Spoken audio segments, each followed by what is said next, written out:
আমার মনে হয় বিবাহের পর আমি পরিবারকে সঠিকভাবে মেনটেন করতে পারবো না। আমার যদি মনে হয় বিবাহ না করে চরিত্র হেফাজত করতে পারবো, তাহলে কি আমি বিবাহ না করার সিদ্ধান্ত ধারণ করতে পারবো? যদি মনে হয় যে আপনি সঠিকভাবে মেনটেন করতে পারবেন না, তাদের প্রতি জুলুম অবিচার হবে এবং বিবাহ না করলে আপনার চারিত্রিক কোনো ত্রুটি আপনার মধ্যে দেখা দিবে না, নিজেকে নিয়ন্ত্রণ করতে পারবেন না, এতটুকু আত্মবিশ্বাস থাকে, তাহলে বিবাহ না করা আপনার জন্য জায়েজ আছে। আপনার জন্য জায়েজ আছে বিবাহ না করে থাকাটা। কিন্তু এই পরিবার মেনটেন করতে পারবেন না, এই যে আপনার ধারণা, সেটি কেন তৈরি হলো? এটা নিয়ে আমার মনে হয় কোনো ভালো আলেমের সাথে আপনার দীর্ঘ সময় আলোচনা করা উচিত, কাউন্সিলিং এর ব্যবস্থা করা উচিত।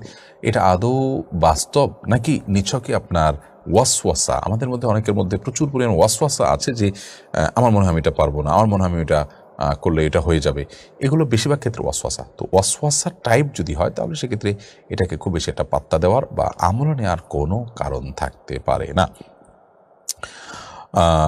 বিধায় আপনার আগে দেখতে হবে যে এরা আদৌ যৌক্তিক কিনা। যদি হ্যাঁ এরকম যথেষ্ট কারণ আছে যে আপনি বিয়ে করলে বরং স্ত্রীর প্রতি বা অন্যদের প্রতি অবিচার করে ফেলবেন এবং বিয়ে না করলে আপনার কোনো অসুবিধা নেই, তাহলে বিয়ে না করাই আপনার উচিত। সেক্ষেত্রে পরিস্থিতি যদি সেরকম হয়।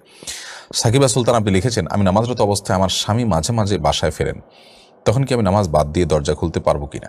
আপনি ফরজ সালাতে যদি থাকেন, অবশ্যই আপনি সালাত শেষ করে তারপর দরজা খুলবেন এবং প্রয়োজনে আপনি একটু তার আসার যে আপনার বার্তা, সেটা আপনি পেয়ে গেলে সালাতকে সংক্ষিপ্ত করে হলেও দরজা খুলবেন, কিন্তু সালাত ছেড়ে দিবেন না। ফরজ সালাত এটা কোনো অজুহাত নয় যে অজুহাতের ভিত্তিতে ফরজ সালাত ছেড়ে দেওয়া যায়, যে স্বামী এসে দাঁড়িয়ে আছেন সেজন্য।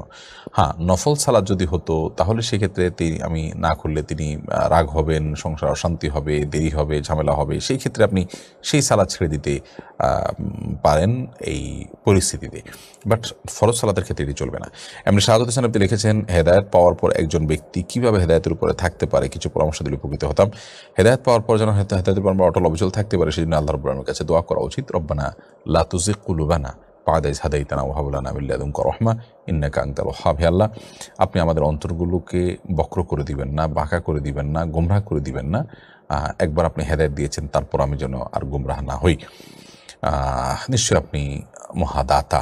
তো হেদায়েতের প্রয়োজন আল্লাহ তাআলার গোমরাহ না করেন, সেজন্য দোয়া করতে হবে।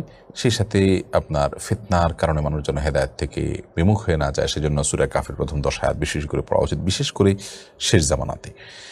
মোশাররফ হোসেন আপনি লিখেছেন, আমার খুব ইচ্ছা ছিল আপনার মাদ্রাসায় আমার 2 মেয়েকে ভর্তি করাবো, কিন্তু আপনারা যেহেতু 2য় শ্রেণী পর্যন্ত শুধু করেছেন, তাই 2 মেয়েকে একসাথে ভর্তি করাতে পারছি না। আশা করছি আগামী বছর ক্লাস 5ম শ্রেণী পর্যন্ত করবেন ইনশাআল্লাহ, তাহলে আমার মেয়েদের ভর্তি করাতে পারবো ইনশাআল্লাহ বিদিনিল্লাহ।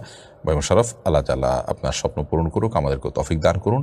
আমরা যেহেতু ধীরে ধীরে এগোতে চাচ্ছি এবং নিজ থেকে আমাদের বেজ আমরা গড়ে তুলতে চাচ্ছি, সেজন্য আসলে আমরা ক্লাস 2-র বেশি প্রথম বছর রাখতে পারলাম না। ইনশাআল্লাহ বিদিনিল্লাহ আগামী বছর আমরা অবশ্যই ক্লাস বাড়াবো। সেটি একসাথে 5 পর্যন্ত সম্ভব হবে কিনা সেটা সময় বলে দিবে, তবে আমাদের চেষ্টায় কোনো ত্রুটি থাকবে না ইনশাআল্লাহ।